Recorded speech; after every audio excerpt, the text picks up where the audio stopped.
This is a new episode of the Mind Explorations podcast, and I'm really, really happy and proud to have Dan Goyette here today from Michigan. Hello, Dan. How are you? I'm doing pretty good. It's warming up here. It's still Baja weather. So I'm not sad yet. But when it Not gets really sad yet. warm and well, when I have to put the Bajas away, I get a little sad because as you know, this is pretty much I've got about 10, 15, 20 of these things. They go everywhere with me. It's the Baja. That's I me. was wondering, I was wondering whether you always wore the same one or there were different ones. Now we know. All right. So Dan doesn't look like somebody who studies hypnotherapy and the art of science of hypnotherapy, or the science of the art of hypnotherapy, whichever way. Yeah. So, we are going to talk about a lot of things, the neuroscience behind hypnosis. The reason I invited Dan is because last year at the Irish Hypnotherapy Conference, I saw Dan presenting on exactly that topic: what happens in hypnosis, in the brain, and in which places, in which spots, and lots more interesting things. And that's kind of what started me on learning even more about neurosis, neuroscience of hypnosis. There you go. And neurosis too. But Yeah. independently of that, we'll be talking about evidence-based applications of hypnotherapy in clinical and medical settings. And first of all, I would like to know from Dan where he comes from, why he got into hypnotherapy, and what qualifies him to be talking about, especially hypnosis in clinical and medical settings and all the neuroscience around it. Hello, you Hey. are, it's your turn. Already. Well, originally I'm from my mom. It's an exciting story. I went to a party with my dad, left with my mom. It was amazing. Still remember the day of the big race. I beat 4 million other guys, and that's the last time I ran. Um, but what got me into hypnosis? Towards the end of what I'm going to call my full-time profession as a fire medic, I was 42, 43. And about that time, you're starting to think that I would like to sit down now. So I went out to Kirkland Community College here in Michigan, just outside of St. Helen, and talked to the advisor there, and they put me in a program for what's called limited license counselor. And you can find those all over the place here in Michigan, the States. I don't know if they have them in Ireland or across the pond, if you will. But I signed up for it. And they said, hey, go take this course in clinical hypnotherapy because we're not ready to go yet. It's going to be a few months before we get this going. So I went out to the Michigan Hypnosis Institute of Clinical Hypnotherapy Mhm. and I took the course. It was I remember this. It was $1,600. Now, there's a reason I'm telling you this. $1,600. And it was months long. It was broken up into all these modules. I've got the little certificates up on the wall there. And when I got back to the college after taking all this, they said, well, we didn't have enough people sign up, so we're not doing the course. I'm standing there and I literally said, I paid $1,600 to learn hypnosis. What do you mean you're not doing the course? So that's how I got into it. Was just Mhm. that. I didn't do anything with it for months. I just put the certificates in the closet, said, all right, well, that was a bust. And then I got a firefighter friend of mine had heard about this and said, hey, can you help me stop smoking? And I Mhm. was thinking, well, they gave me some stuff on that. I can, yeah, say, we can do that. We can try it. And I did say, try it. This Oh. is the first time I'm doing anything. I don't know. So he goes, well, I can't pay you, but my wife will make you some of her chocolate chunk cookies, about a dozen of those. And if you knew this woman's chocolate chunk cookies, I was like, sold, deal, done, because they're like that. Uh, so he quit smoking, and I gained 5 pounds. So, and that was right here in this room. I was my very first office was in this room. I had a chair over there and over here, and various things for hypnosis and hypnotherapy. That was my first client. Mhm. So after that, I was just doing it here at the house. And then I wound up in a studio office, just a space which I put a desk and chair and stuff. And me being so imaginative, the sheer might of my mind, I came up with perhaps the best title for a hypnosis office, which was Houghton Lake, which is where I live, Hypnosis Therapy Studios. Hence the name. Where do I live? Where's it at? It's a studio office. So I really put some thought into Filled it. with keywords, yeah. Exactly. So yeah, that was how I started. Right there. No, yeah. It was, I'm going to say, it wasn't a grand plan. I didn't have any notion to become a clinical hypnotherapist or do what I'm doing now. Mm-hmm. Yeah. Okay. Yeah. Yeah. So what is it you're doing now? Drinking coffee from I'm my looking forward to the long story. Sorry. looking forward to it, yes, from my Las Vegas Fremont Street coffee cup that I purchased whilst attending the Performing Hypnosis Summit in Las Vegas, Nevada. Shameless Nice. plug for my friend Grant. Yeah, I know. It's a new car. That's my radio voice, guys. Sorry. What I'm doing now is I'm not seeing a lot of clients, as we were talking before. I will see clients, but I have two people that are working with me, both of whom I've trained, well, the one gentleman did go to the same place I did, but I've trained him a little bit. The other individual, I just trained her on clinical hypnotherapy. So they handle all the clients so that I can run the magazine, the conference, and the newly launched North American Hypnotherapy Guild. So if I do see a client, it's important. And I don't say that to make myself sound more important, but it's important. I should say it's important to me. They're a firefighter, they're a police officer, they're a trauma surgeon. They want to talk to me because I are one. So those are the clients I will see. And I do that over Zoom now. I don't have a physical office anymore, Right. per se. But yeah. So that's kind of what I'm doing now. Right. Yeah. And yeah, go ahead. I was just going to say, and you know what? I think that's enough. I think it is probably. So why are you doing all these things? So you've got a magazine, you've got a conference, the Michigan Hypnosis Conference, and you've got the North American Guild of Hypnotherapists. Yeah. Why? Well, we'll start with the conference because the conference spawned the magazine.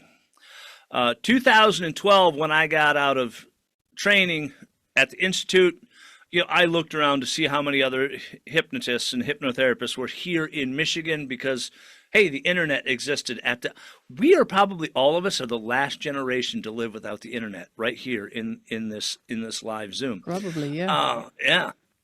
So I looked, and there was tons of us. And in 21, I will say 21, I'd come back from, I want to say, Hypnothoughts.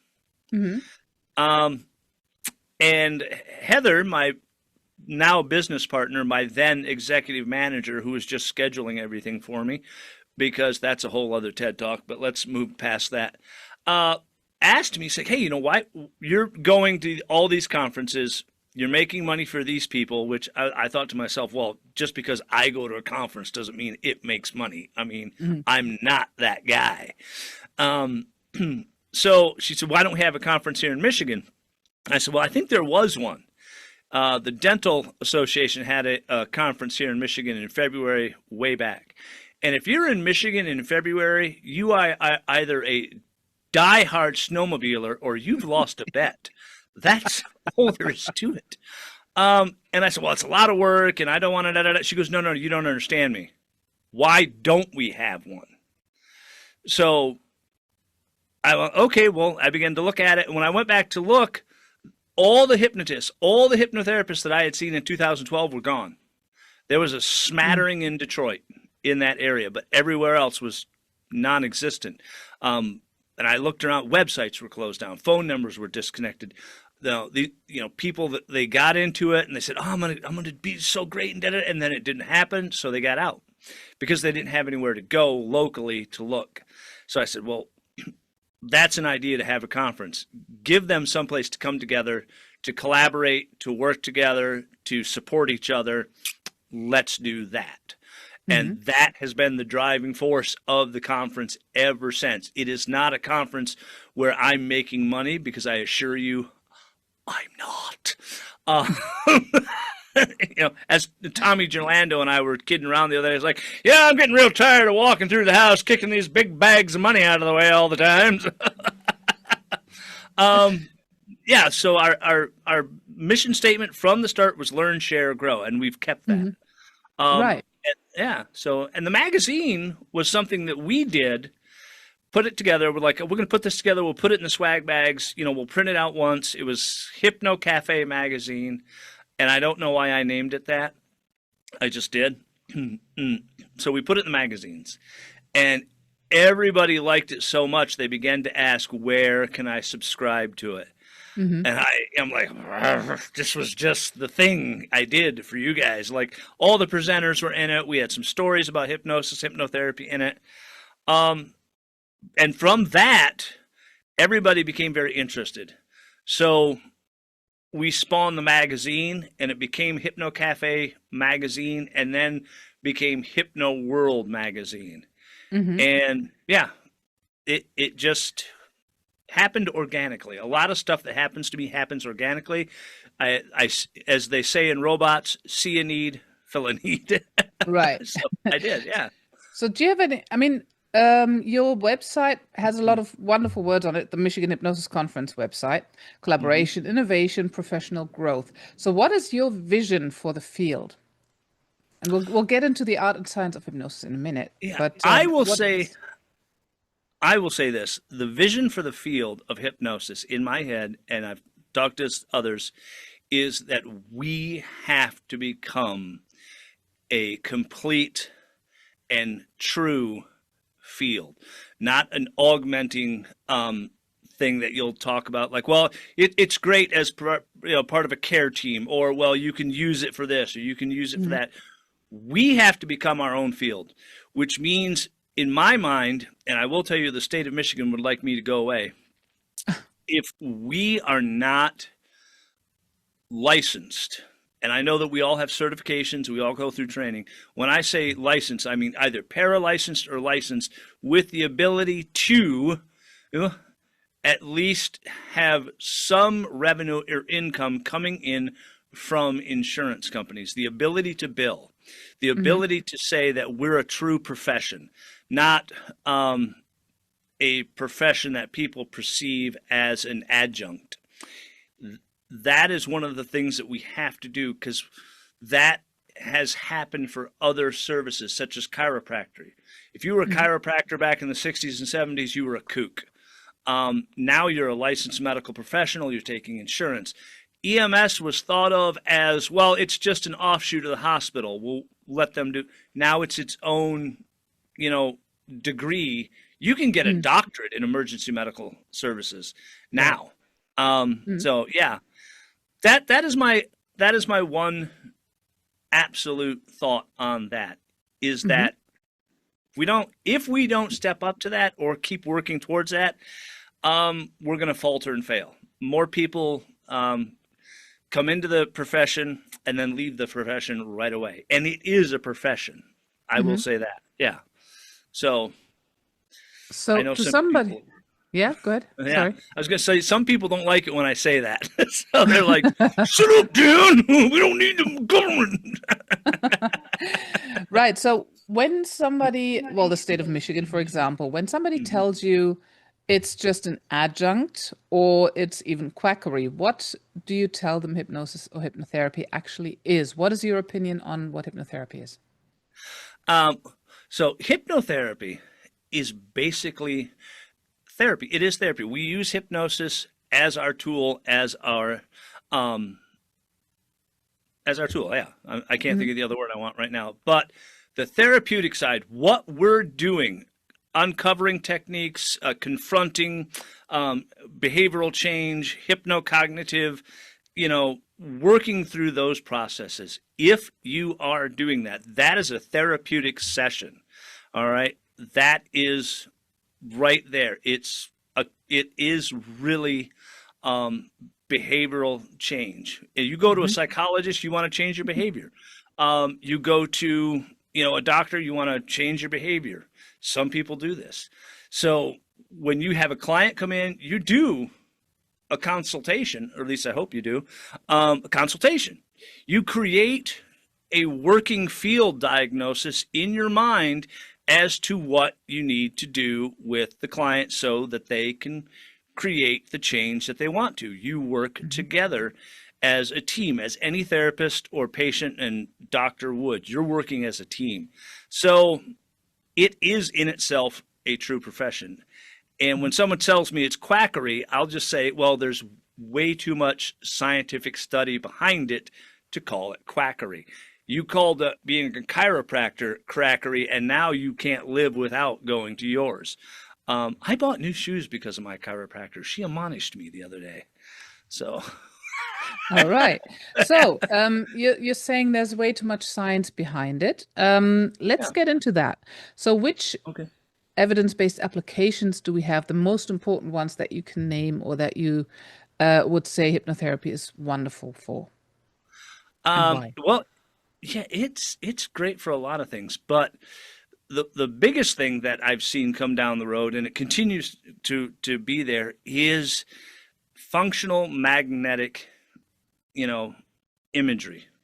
That has been one of the big tools for hypnosis and hypnotherapy, as well as PET scans and EEGs. And they all show the same thing. I was just actually doing an article on this in the magazine. They all show the same things.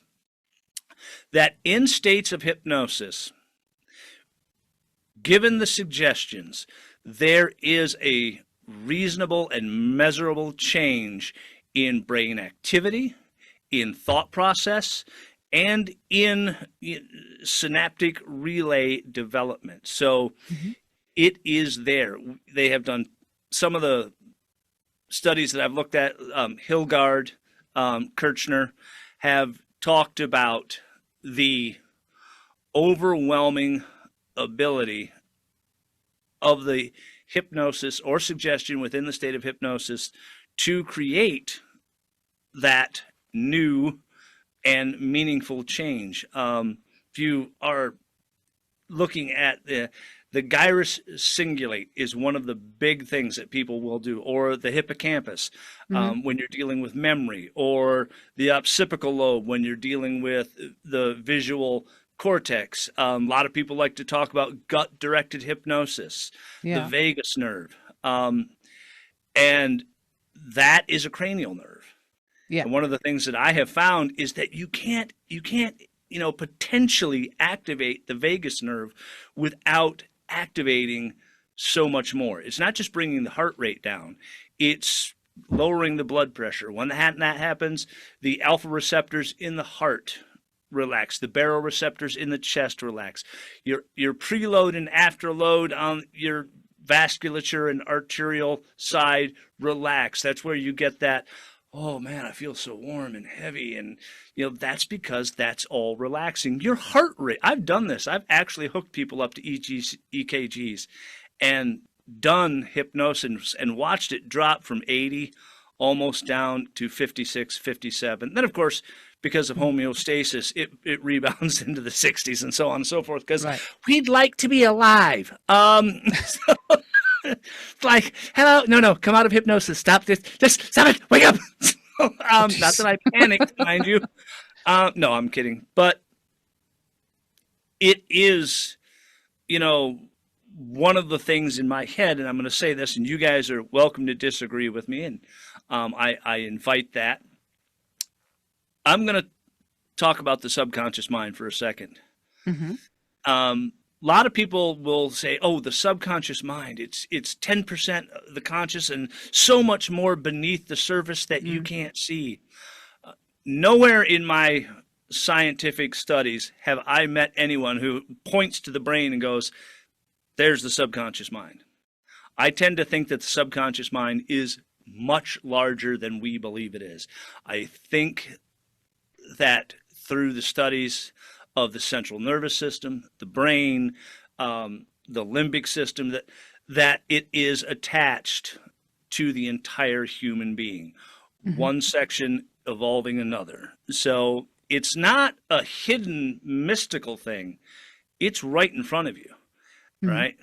So that is what we're working with. And I say potential because you never know if you are, in fact, doing something, because not every client is hooked up to a PET scan, an EKG, or a Yeah. CAT scan. So, yes. Okay, so where is the subconscious, or what is the subconscious in your experience, or what would you say it is? I mean, it's big, you said, but is it then Yeah. everything that is not conscious thought? Like, for example, we're switching off anything that is paying attention to the outside or to ourselves. Yeah. So the great thing about the frontal lobe is it's in charge of executive function, problem solving, all these things. And here is something that you'll like, especially for the women in the group, and not to be all, but I had a psychology professor tell me this, and he proved it. Women can hold up to 7 gigabytes of information in their frontal lobe. Men can only hold 5. So if you send him to the store for 8 things, write it down. He's coming back with chips and beer. So yeah, but that is one of the leading reasons that the frontal lobe consciously can only hold so much information. So Hmm. when we encode information, it's housed in our long-term memory. It's housed in synaptic relays. It's housed in the hippocampus, is activated in that. It's housed in that area. So that information is there. It's not hidden from us per se most of the time. Some of it is. Childhood trauma will just be locked away. Not because, it's some, the subconscious mind is going, oh, we got to protect them, right? The brain likes to protect us. It wants to keep Hmm. us safe. But also because we don't want to access those memories. So Hmm. we're part of it. There's a decision like, I don't want to think about that. So I'm going to put it away and I'm going to bury it down and I'm not ever going to think about it. It's, like a buddy of mine said in Thailand, well, I'm just going to gargle with whiskey and banish that from my mind. That's another TED Talk. So Right. So you are so sorry you asked me to come. I am already, yes. No, it's okay. I'm still thinking about the 7 gigabytes and the 5 gigabytes. Is it really gigabytes? Seriously? Yeah, yeah. Does a man need 5 gigabytes to have 7 things or 6 things on his mind? So Listen, if a guy says he's going to do something, he's going to do it. You don't have to remind us every six every months. 6 months, yes, I know. Um, but Oh yeah, well. when he first told me that, I thought, well, that can't. But I've kind of looked it up, and there's a school of thought to it. But Right. the thing being that the conscious mind can only hold so much information at any one time, Mm. from intrinsic memory to working memory to short-term memory to long-term memory. That's what we've got going on. So when you're working with a client and you want to have them recall a memory, you're helping them. And what I get this a lot is like, oh man, yeah, I hadn't thought about that in years, and I could start to feel it, and the emotions were coming up because most memory is attached to an emotion, even for men. Hmm. We don't like to say that, but it is. So it becomes a thing. I think of it as your computer. You click on the icon, the information is brought forward. Hmm. So yeah, Yeah. uh, Right. yeah. So you said you explained what happens in hypnosis Mm. in general. Could you tell us which parts of the brain become active or inactive during hypnosis, Oh God. or less Um, active, or yeah. decoupled? Well, the default mode network becomes less active. Hmm. The gyrus cingulate becomes really active. The hippocampus becomes really active, and the amygdala becomes a little active. And Hmm. there's a lot of connections and disconnections happening at the same time throughout the entire human brain and central nervous system. It also has the potential to activate efferent and afferent nerves, Hmm. which is where we get into pain management, the rewiring and the sensation of pain management, meaning that if I touch something, as I touch this microphone, my finger records the pressure, sends that message sends it back, so Mm. efferent, afferent becomes a thing. So going Um, up, for everyone who doesn't know, going upstream or going downstream, exactly. Yes. basically. I'm sorry. I got No, all that's fine. sciencey. That's fine. Yeah. You're just like, So next time I see you, Dan. me, Yeah. probably. Right. And the default mode network is responsible for identity, correct? For the self-referential thinking. Well, yes, but also our self is ever changing. Um, I actually did a study with this with Munson Medical Center, which I'm going to scare you right now. Uh-oh. This and this, they made me get certified in social behavioral research best practices in clinical research for human subjects. And then this one, they made me get certified in human research, biomedical research. So if you want to really think about that, I am certified in those. Let that sink in for a moment. The guy in the Baja with the squishy T-Rex is doing that. So what we found was We've that got person. worse. Anyway. What we found was I was not the primary investigator. That was Dr. Christina Nichols, I believe. I don't know if she's there anymore. It was years back, but Mhm. sense of self is evolving and changing all the time. Mhm. So the default mode network, the frontal lobe, the idea of self awareness is really housed in a lot of areas in the brain. Um, our memories shape who we are. Our actions shape who we are.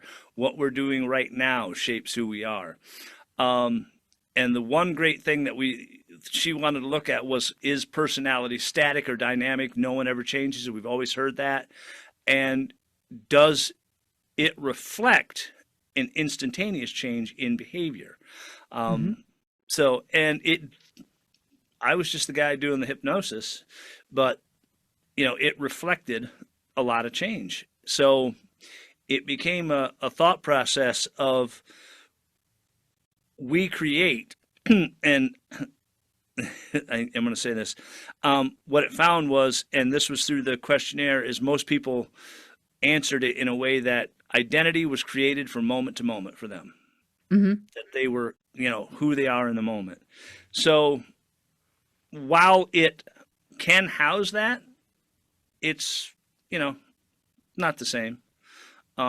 That's why people can quit smoking. That's why people can give up candy and all that good and lose weight and get in shape. They can't give up coffee though. I will say that. That They is the thing. can. Maybe you can't, or you believe you can't. Um, Something to change if you wanted to, but you don't want to. Now, so what exactly the changes that we achieve in hypnosis, in hypnotherapy with inside our brain? How exactly does that happen? How exactly can you tell me how it works? So, well, someone comes into the office and they want to say, well, we'll go with anger management Mm-hmm. because I just finished a client with that. Uh, it's a firefighter out of New York. And one of the big things with changing that is everyone thinks that anger is a negative emotion. It's negative. We can't have it. We've got to get Mm-hmm. rid of it. Every emotion is there for a reason. Uh, what's negative is how we respond to it, how Mm-hmm. we respond to that anger. Do we snap a vacuum cleaner over our leg because it's not working right? Or do we just, get a new vacuum cleaner? Well, either way, you're getting a new vacuum cleaner. But uh, so what happens is when I'm working with a client like that and I go in and they get into a state of hypnosis and we're going through the therapy, three things are going to happen. One, we always say that we move past the critical thinking. Well, yes and no, because if I ask them a question, they have to evaluate it. They have to, Mm-hmm. which involves reasoning, critical thinking. So it's already going to the frontal lobe. If I'm talking to them, they have to be able to understand the words I'm using. Right. So the parietal lobe gets involved, the Broca's area, area of the brain, so language is understood, and then they have to accept it, Mm-hmm. right? They have to accept that suggestion. They have to encode that suggestion. So now you're getting the synaptic relays involved because you're encoding, and now you're getting the hippocampus involved because they're remembering, and now you're rewriting this. It's creating those new synaptic pathways. I don't know what this is, but I'm doing it. Um, It's a yeah, synaptic pathway, quite clearly. yeah. So it creates it, but it gives them a new way to analyze, think, and respond, Mm-hmm. as opposed to the old schemata that they had, which we are attempting to not remove, but replace. Mm-hmm. Because if we replace it, all right, it will be removed through sheer action as they live. Yeah. May not be removed that day. So those are some of the things that I have seen going on Mm-hmm. uh, within Do that. we know how that exactly happens inside the brain, those changes? Not at the moment. No, I can Oh, we honestly don't. say Okay. Mm-hmm. no. Yeah. We know that it's happening. Mhm. No, I'll In read the questions out. There's, oh, I'm sorry. anybody who's watching the replay, who's watching this on YouTube, we have live guests who are no, live audience. You can become a member of that as well if you'd like by joining the group. You'll see that in the description. And we have questions. So let me get to that now. Michelle would Sure. like to know, in your opinion, can you access memories in hypnosis that you can't normally recall, that you aren't even aware of? Or are those memories that can come up false memories, more like dreams or what you are maybe looking for? Um, no. If the memory is gone, it's gone. Hmm. Um, you know, and I'm going to say this because I think we all said it. I've heard it said, so I'm going to go. No, I'm not going on a tangent. Calm down. So I've heard people say this. Other therapists, the subconscious mind knows more than it could ever possibly know. Nothing knows more than it could know. But we say, I've heard it said, it sounds great if you don't think about it too much. The thing with that is that if they simply don't remember, that memory is gone.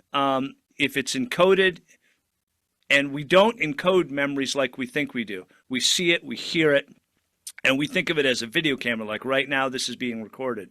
What happens with memory is that we encode information onto our synaptic relays and into our short-term and long-term memory, but it's not 100% encoded. So what happens is your brain will fill in the missing pieces. Hmm. It will create it through what you know from knowledge and from what you see. So it creates the memory for you. That's why when you're in a conversation, people are like, oh, wait, no, it was this. Because Yeah. it's happening. So false memories are more apt to happen. And as a matter of fact, they had a huge problem with that in the 90s with a lot Yeah. of therapists using hypnotherapy. Um, excuse me. It became a thing of, oh my God, this person molested me when I was 12. And of course they didn't. But the Yeah. therapist inadvertently created that false memory. And I've had some experience with this. It can be very real and very profound to the individual in the therapy session. I have used false memory to help them deal with things, but I always bring them back to the absolute true memory. I'm going to say, we're going to create a memory that you would have liked to have had. And then we're Mm. going to have you compare it to the memory that you have now so that you can see that moving forward, you can create those memories that you want.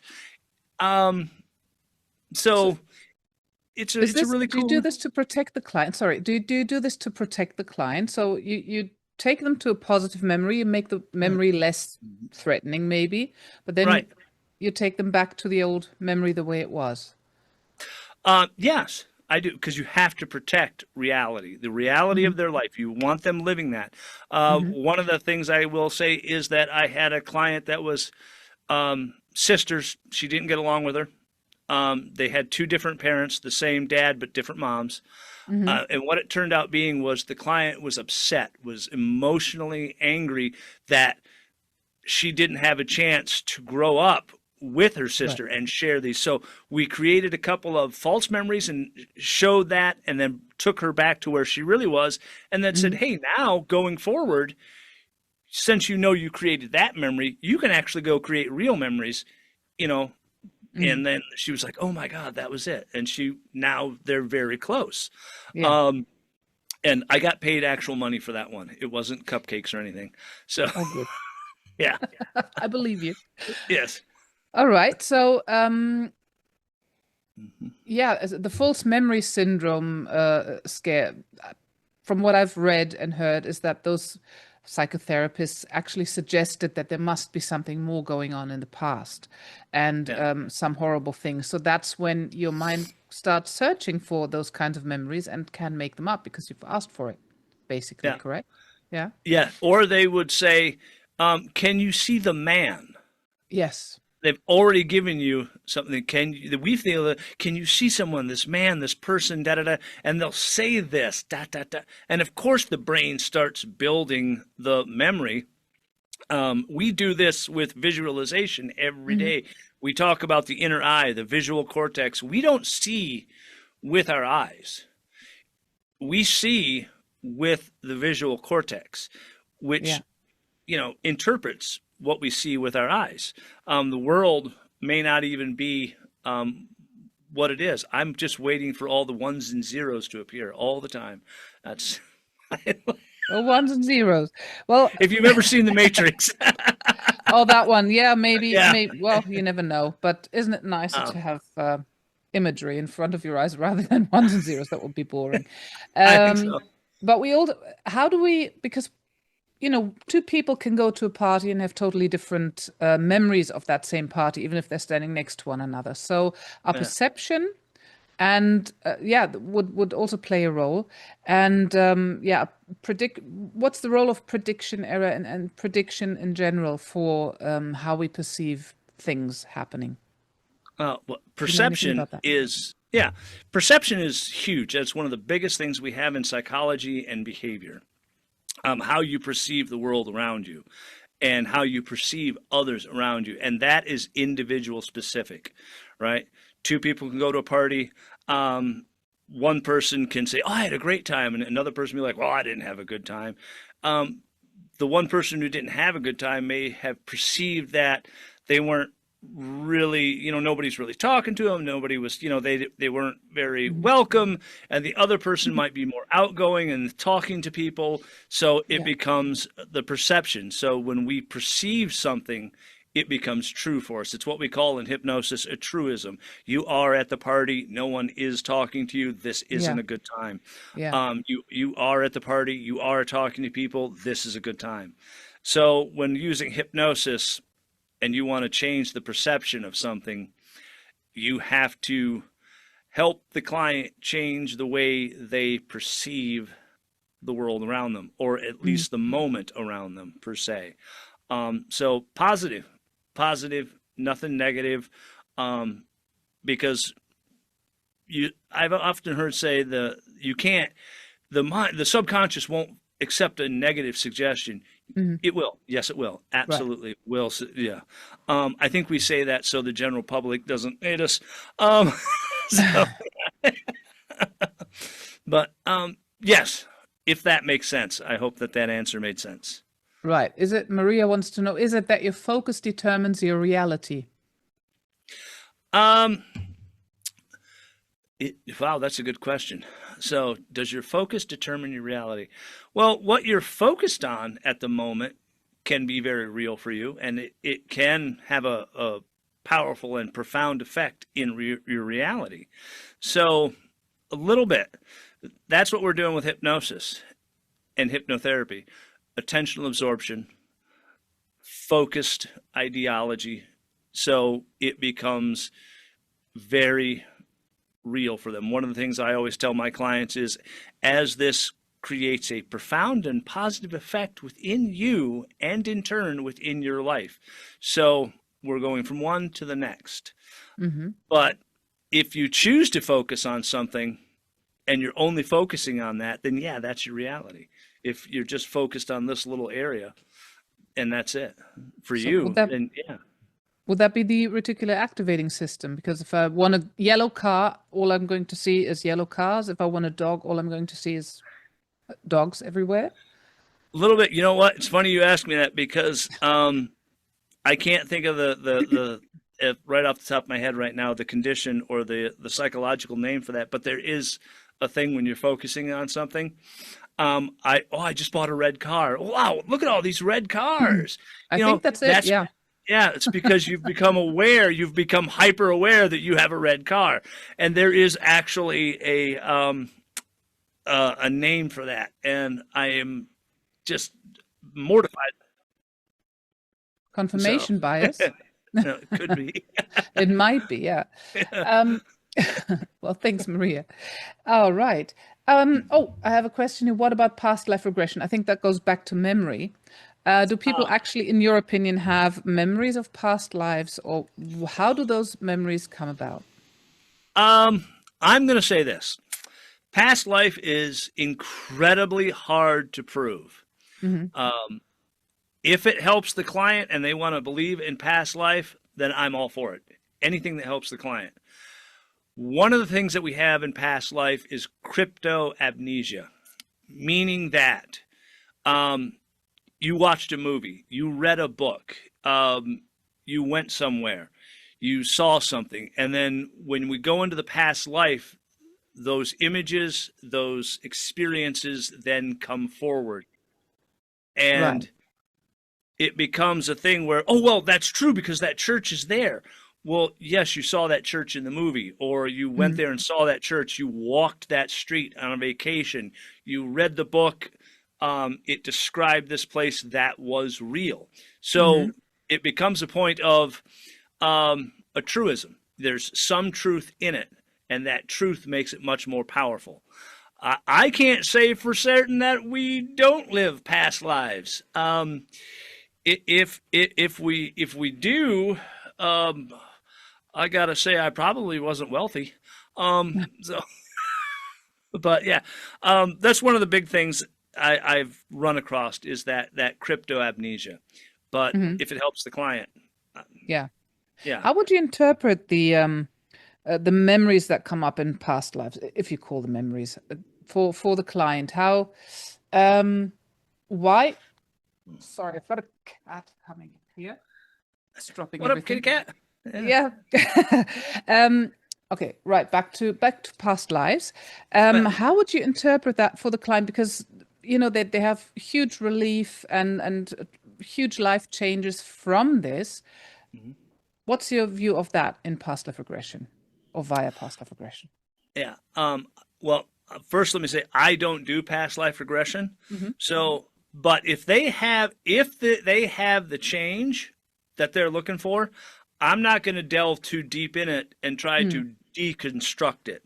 I'm just Right. going to say, "Oh, wow, that's great that you've come and you've resolved this and you're moving forward." Because if I start delving into it and giving them examples, and I can literally do harm, which is do Yeah. no harm. So I don't want to deconstruct their progress in any way. Right. Yeah. Not that I'm just saying that that's in my thought process if I did do past life regression.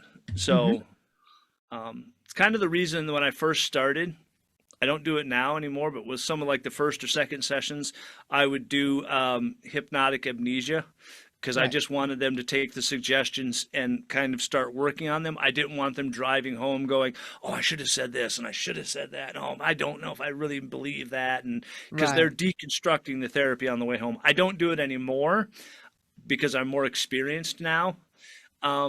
I know that that's going to happen regardless. Right. Yeah. So you used to give them suggestions that they would forget what happened in the session?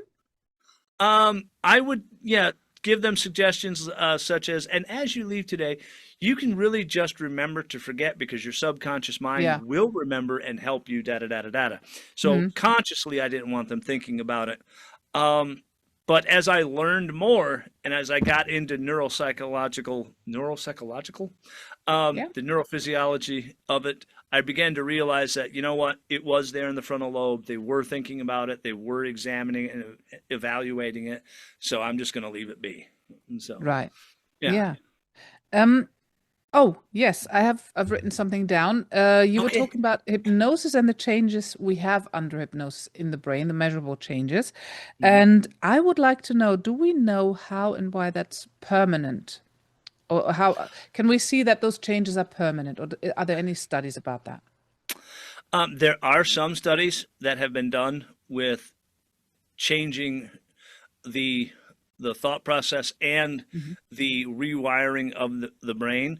Hmm. At this point, they don't know if they're permanent. Okay. The studies that have been done have shown that there was a change or that Yeah. this area of the brain was activated, Mm. such as the motor sensory, the um, uh, motor cortex, the visual cortex, all these things. They don't quite yet know if it is permanent, Yeah. to my knowledge. Yeah.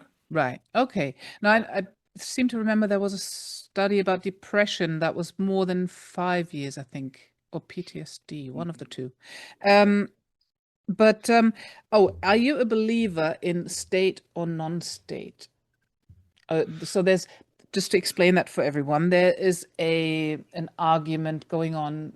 Is hypnosis a state or is it not? And that's a big fight sometimes online.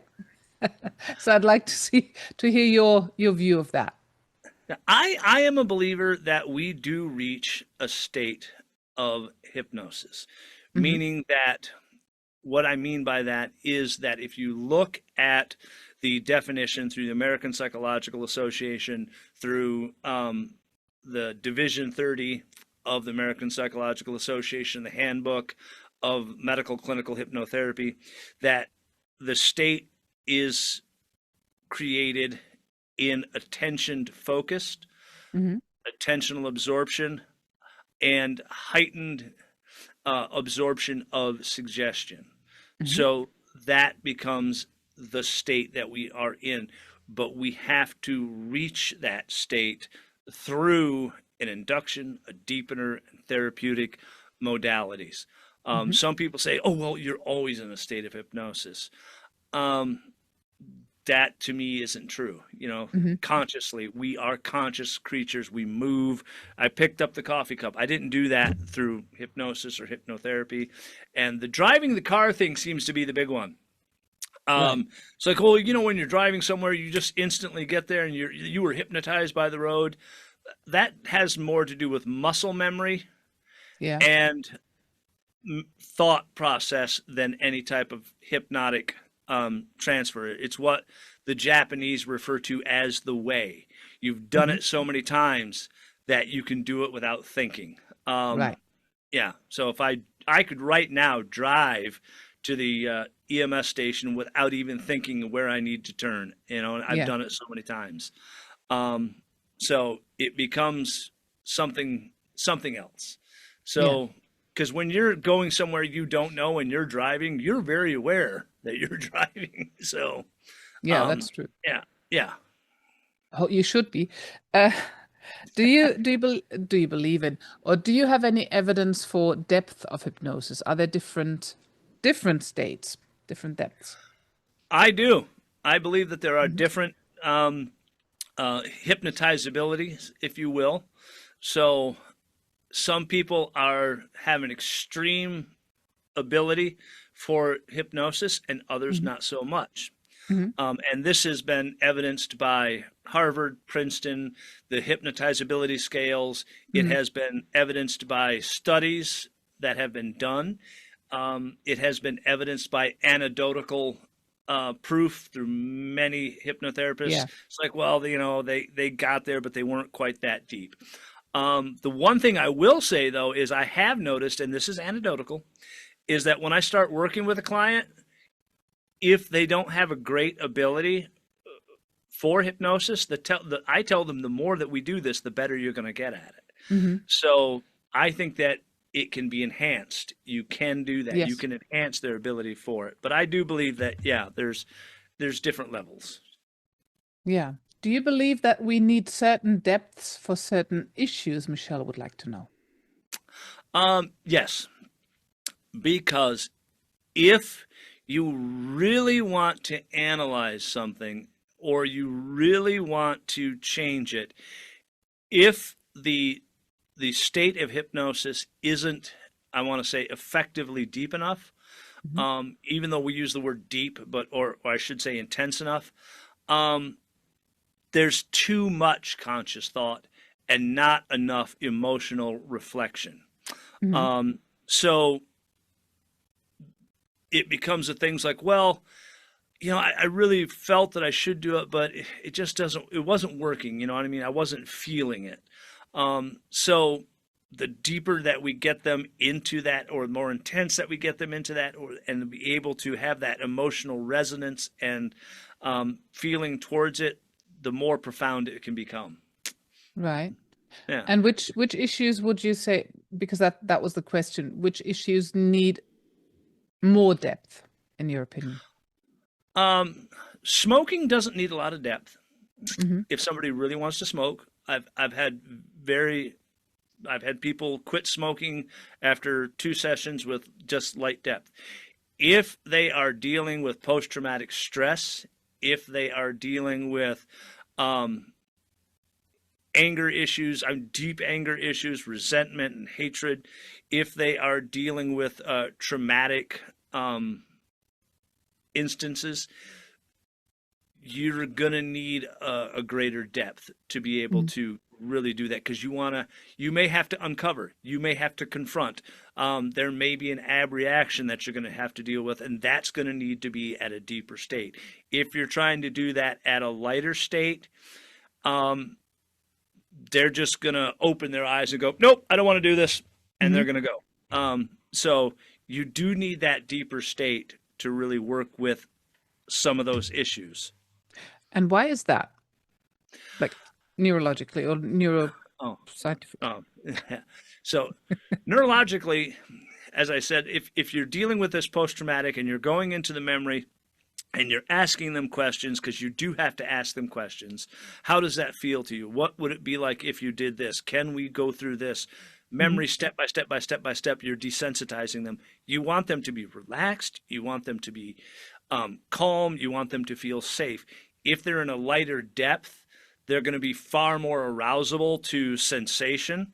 Hmm. If And here we get into some of the work of William Dement and Dr. Erican, who both worked with REM sleep.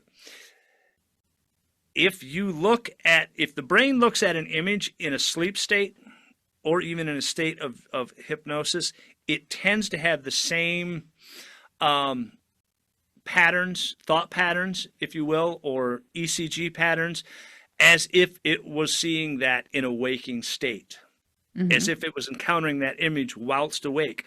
So a fear-based image with traumatic stress syndrome, combat, fires, police, can create a profound sensation, and the parasympathetic and sympathetic get going.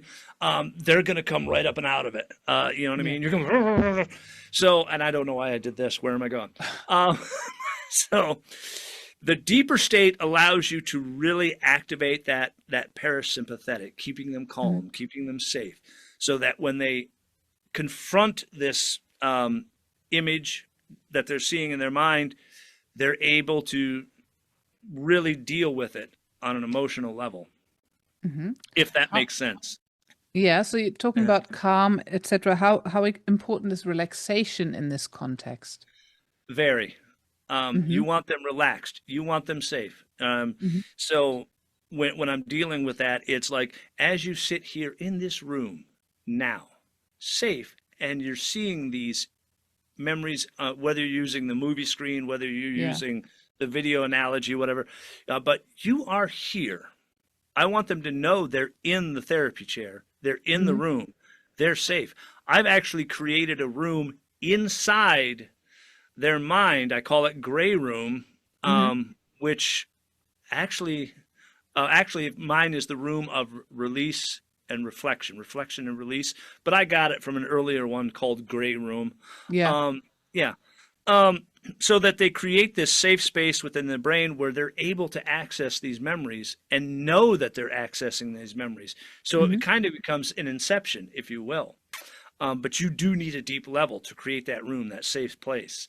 You know, I put a Right. fireplace in there, I put a window in there, I put a TV in there. You're watching this. It's comfortable. It's relaxed. There's scotch on the table. No. Um, So, okay, to to become non-alcoholic again. right, So what you're describing is dissociation, the screen and then the room, and everything right. moving further and further away. How do the two work together? Relax, or can you exchange relaxation for dissociation, or do you have to use them together, or does it work even You, better with both? I use them as a synergistic effect, right? Hmm.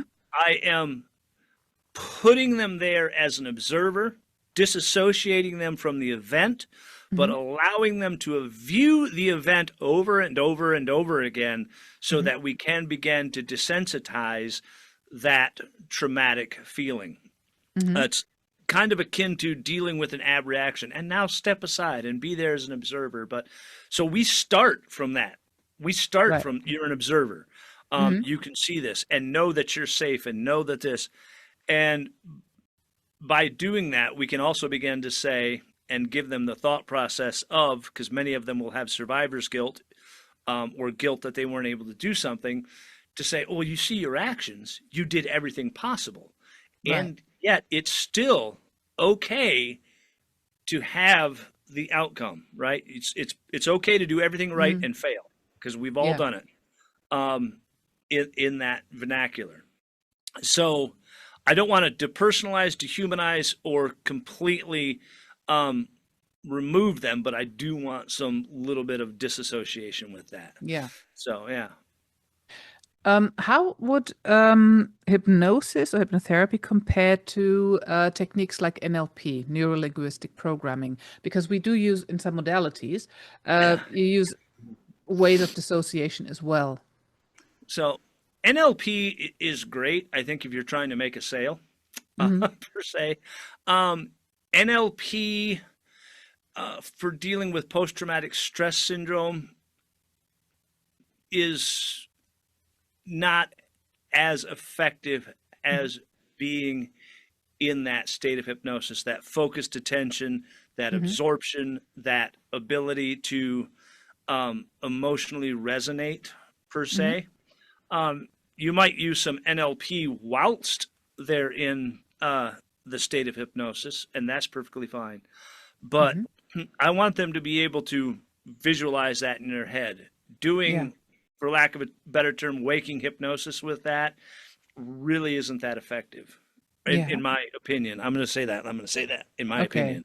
You're Yeah. allowed to. Yeah. You're allowed to if you're entitled to an opinion. Even No, if it's everybody wrong, is. Dan. That's what you're here for, because you have an opinion. Anyway, what do you say? How important are belief and expectation in your mind, in your opinion? You know what? They're somewhat important because I've had clients come in and they're like, oh, I've never been hypnotized before. I don't know what Mm. to expect, right? I don't know what to expect. So it's okay if they have an expectation and I meet it. It's okay if they Mhm. don't have an expectation. The biggest thing, the most important thing is openness to the process. All right. Because everybody is either going to have, oh, I expect it to work, or I don't expect it to work, or Mhm. I don't know what to expect. Mhm. So, and I know in stage hypnosis, I've done stage hypnosis, expectancy, hugely important. Let's Yeah. go there. We'll be on the stage. We'll get hypnotized. I expect to have a good time. I expect to do this. They've already made a mental contract in their mind to be a volunteer up on stage. So that's important. In the clinical setting, not so important, you Right. know, um, because, yeah, because once they go through it, then they begin to get expectations. Then Mhm. they begin to form ideas and thoughts. So, yeah. Okay. Um, no, I've got you. Yeah, this is about the again non-state theory, Irvin Kirsch, etc. And that's where hypnotherapist colleagues say you only need belief and expectation to get change. And it's kind of a social, especially in stage hypnosis, I guess, Yeah. a social, yeah, I can't remember the word, social compliance. Because it's Yeah. expected of you that something funny happens, that you cluck like a chicken or whatever it is, you'll do it. But is that correct? Um, it is and it isn't. For stage hypnosis, everybody expects to be hypnotized, Hmm. but they don't quite know what the stage hypnosis is going to do. So they're expecting to have fun, Hmm. right? But that's it. That's as far as they've Yeah. got. Oh, we're going to get hypnotized, have fun. So when you come in there and you're expecting that change, like we say, well, I expect you to change. That's me, you know. Hmm. The client still to this day, the most important thing is not that we expect there to be a change, that they're able to create the change. Hmm. It's not an expectation, it's an ability. Can Hmm. you? Right? We can all expect to change, but can you? Can you Yeah. create that new idea? If that makes sense to the question. So I kind of got Kind lost my wording there. of. Kind of. We're good. Yeah.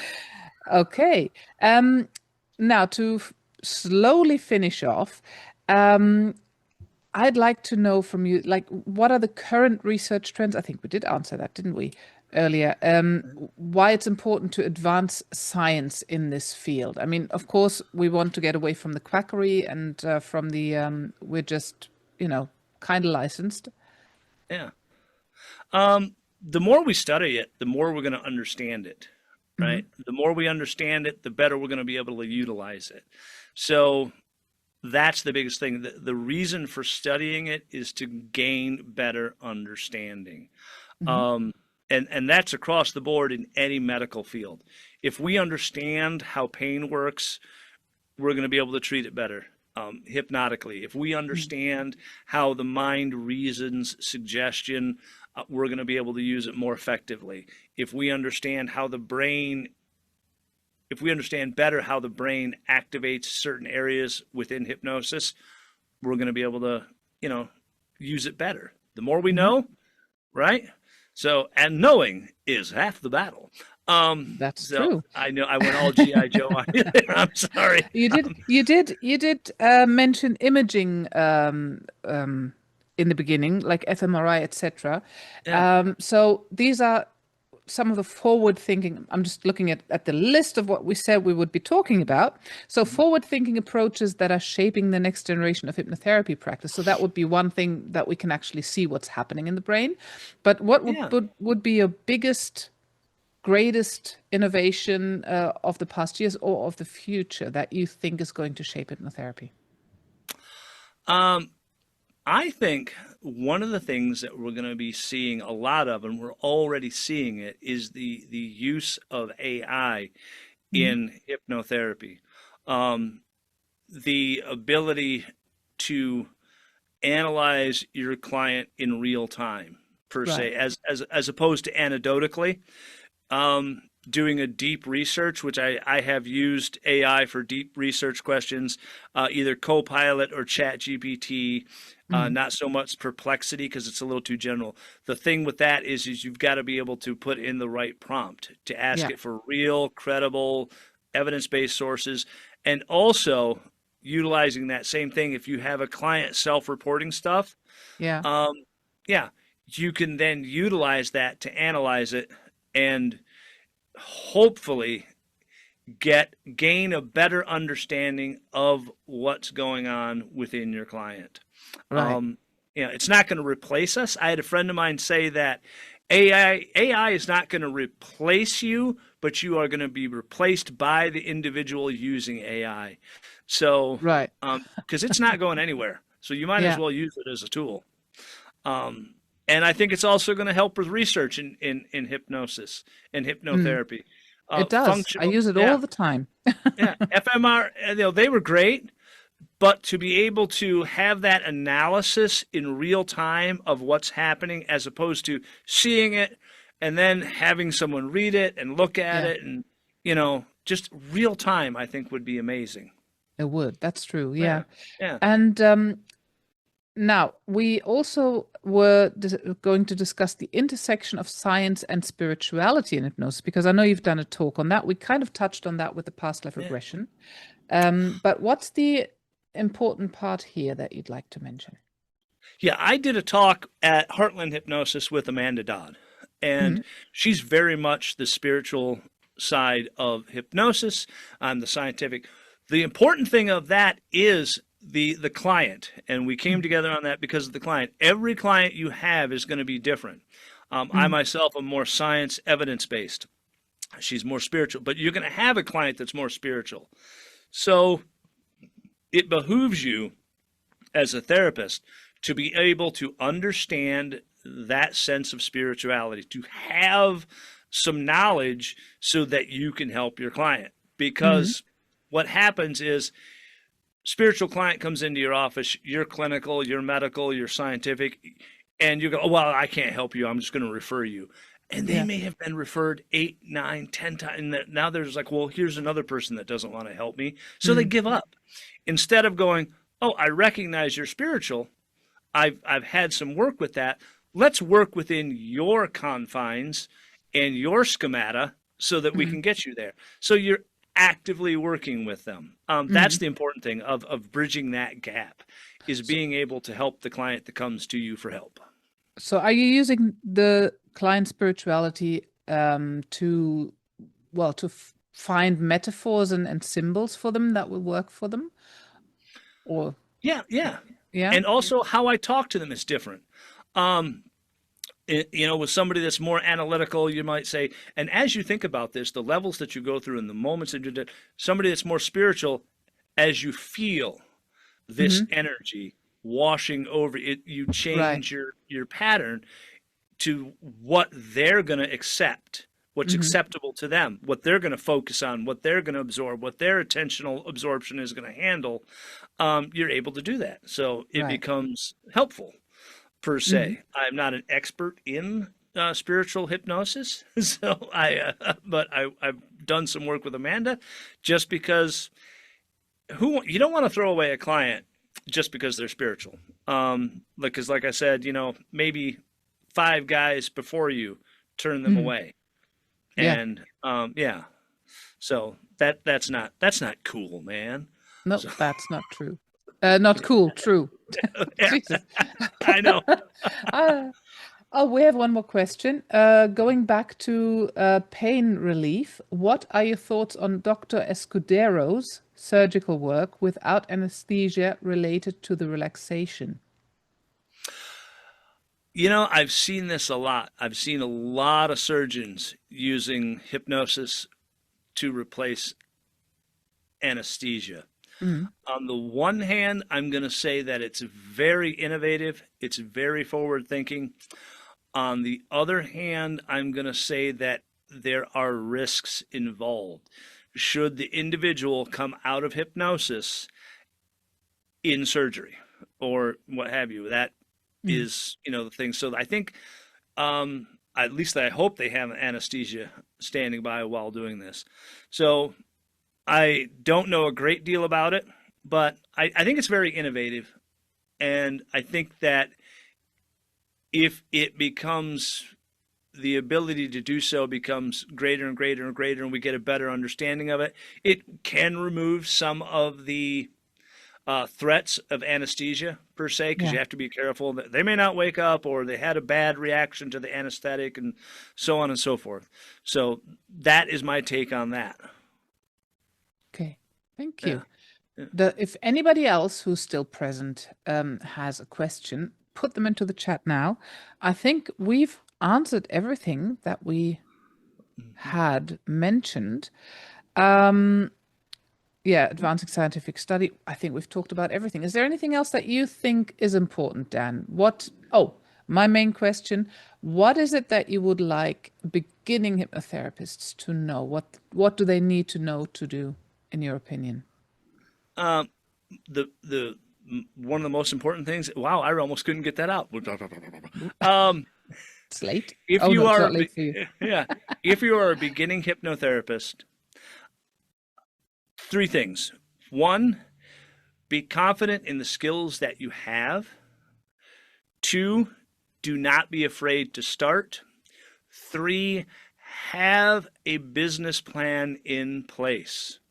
So that is one of the most important things, is have a business plan. Know how you're going to budget out your practice for the first year at minimum. So those are my 3 tips. Right. Wonderful. Well, thank you. Thank you Thank you. everyone thank you so much. It was great. Yeah, thank you too for attending. And thank you so much, Dan, for being on here. And you will be seeing the replay very soon. Everybody on the replay, if you have questions, if you would like to comment, please do so on YouTube. There's somewhere below. There's a place to comment. Subscribe to the channel if you'd like. I'd like to to get over 300 subscribers, currently at 298, I believe. And yeah, I will see you all soon again. Let me just check who's on next. We've got, I believe, next week, yes, and Josh again. We're talking about creative genius.